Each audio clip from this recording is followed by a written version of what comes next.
What can the Tape-201 delay by Arturia do that other delays can't? And who should use it? And is it worth the money? Here's what you should consider. The Tape-201 is Arturia's replica of the famous Roland RE201 Space Echo delay unit. You've probably heard it all over Radiohead, Pink Floyd, Bob Marley, the list goes on and on. There are a few things that this thing can do that other delays can't, or just kind of require some workarounds to do. Let's take a look.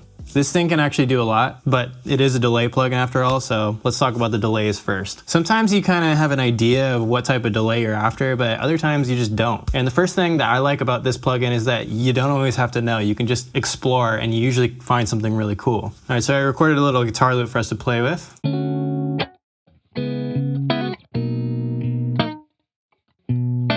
Okay, so we want to spice this up, but we don't really know what we're after just yet. This is where the mode selector section really shines, because this knob will cycle through different combinations of delay lengths for us. So it's really easy to get creative. Check it out, this knob goes to 11. Okay, let's sync it up to our tempo here, which is at 80 beats per minute. So we'll press sync, and then I'm just going to unlink the left and right delays as well, so we can get separate things happening. Okay, we just start with something basic and go to the very first mode. Cycle through.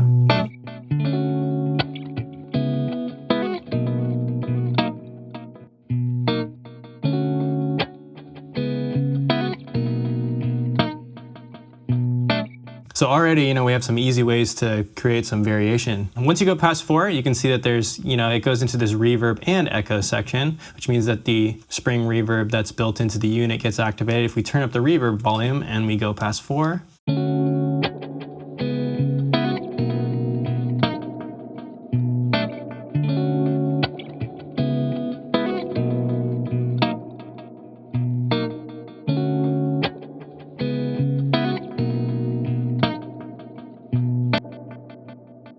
if we're not doing much, that's giving us some cool options to play around with. Let's say, on the other hand, you're into sound design, for example. This plugin is also for you, because things can get weird fast, especially with things like motor inertia, where you can control how long it takes to change delay times, which does all kinds of weird stuff to the pitch. I'm gonna put this in the middle, and I'm going to relink the left and right so that I can change them both at the same time. So check this out.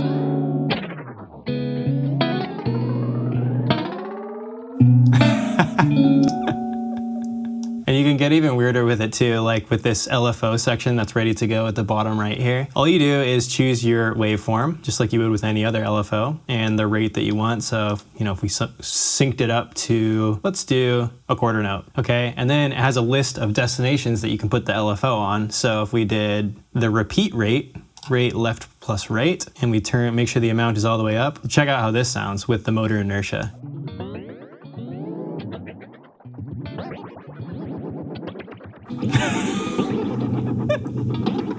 That's what I love about this thing. It gets so crazy. One feature that I really like about this plugin is that it has, your standard left-right mode, your ping-pong delay, but it also has this mid-side mode, so that you can give the center part of your stereo signal a different delay than the wide parts, which is pretty cool. Like how I was doing this. Hang loose, man. Let me pull up a stereo signal to show you what that sounds like. So we just change this to mid-side, and then you can see the repeat rate changes from left and right to mid-side, which makes a lot of sense.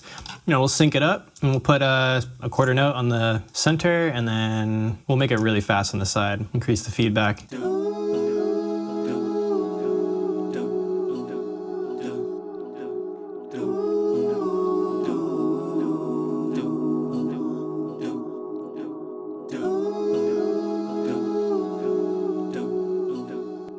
What if you want the other way? 30-second, and you got an eighth note.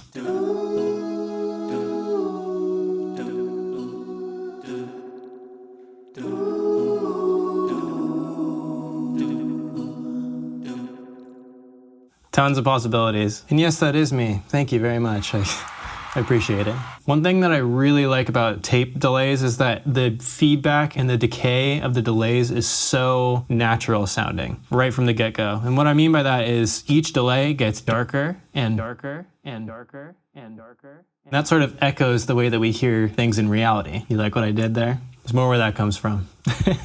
And overall too, you just know what you're getting with Arturia. Like, you know that they're gonna spend a lot of time getting the nuances of the analog character dialed in. And speaking of analog character, with this plugin we get very detailed modeling of two different preamps that gives us some really incredible options for dirtying up the delayed sound in comparison to the input. And you guys know me, I love saturation. So let's take a listen. Let's go back to our guitar loop, and here is where the input section is. So we've got one option is the clean input gain, and it sounds like this.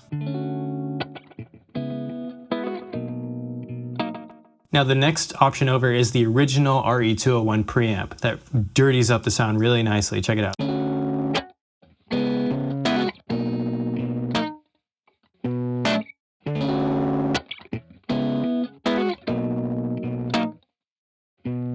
Then the next one we've got access to is Arturia's emulation of a preamp that uses germanium transistors, and it's just a different style of saturation, different sound. So check it out.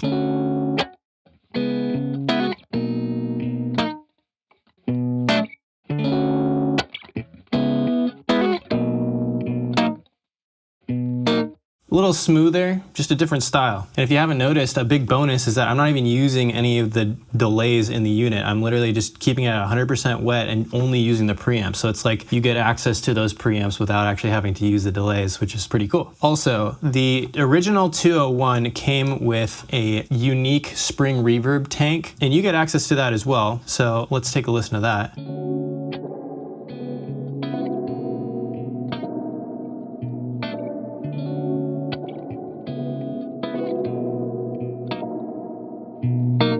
Kind of makes me feel like I'm on a cloud or something. And you do get a little bit of tone shaping in this section as well. You can change the bass or treble, you know, the output EQ of the reverb unit. Because of the modulation options on this plugin, you can use it as a flanger or a tremolo, or even use it for some tape emulation. Yeah, you can get lo-fi with this.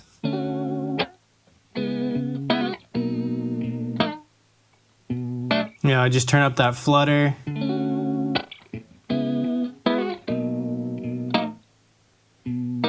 So it's kind of crazy how much this thing can actually do. But is there anything I would change? A lot of the idiosyncrasies of the original gear, they actually kept in there. But I think at times it can be a little inconvenient. Like, for example, you can't really change the reverb tail time at all, which I know you couldn't do on the original, but it would be nice if we could change the decay time so, you know, it would better match like whatever we're working on, but you're kind of stuck with one reverb tail time.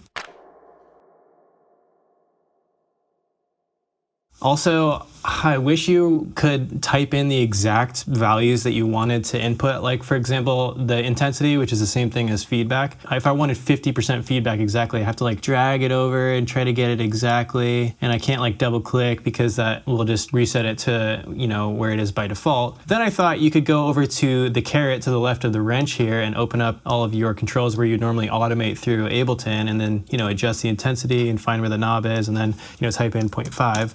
But you can't do that either. I kind of understand, you know, it's kind of an analog quirk. You don't get to know the exact values. You just, you know, you just move the knobs and you make things sound cool. But sometimes I like to be exact with stuff, and you can't really do that. Plus, it would just be faster to get the values that you're after anyway. Like if I wanted, you know, 80% or something, I'd have to, you know, drag this all the way up. Not too big of a deal, but something that would be nice. And lastly, this is for everybody who doesn't have like the nicest computers. It's a little more CPU intensive than I thought. This is probably better suited for like a send and return, like to put on an aux or something. Like, let's see what happens when I put 10 in a row or something. You know, I have a pretty decent computer and I'm sitting at 50% right now. Let's even just see what this sounds like. Sorry. I even knew that would happen and I just did it anyway. But all in all, if you like, you know, a versatile, powerful plugin or something, you know, that gives you an easy way to get inspiration or to make weird sounds or whatever it is, this thing will literally suck you in for hours. Like, I've spent hours with this. Just making cool sounds. It's kind of nice to have access to it without actually having to maintain the analog gear. So what are your thoughts on the Space Echo, Arturia's Tape-201 delay? Let me know down in the comments. And guys, if you liked this video, give us a wee like and maybe a subscribe so you get videos delivered right to your doorstep. Well, not really, but you know what I mean. I'll see you in the next episode. Take care.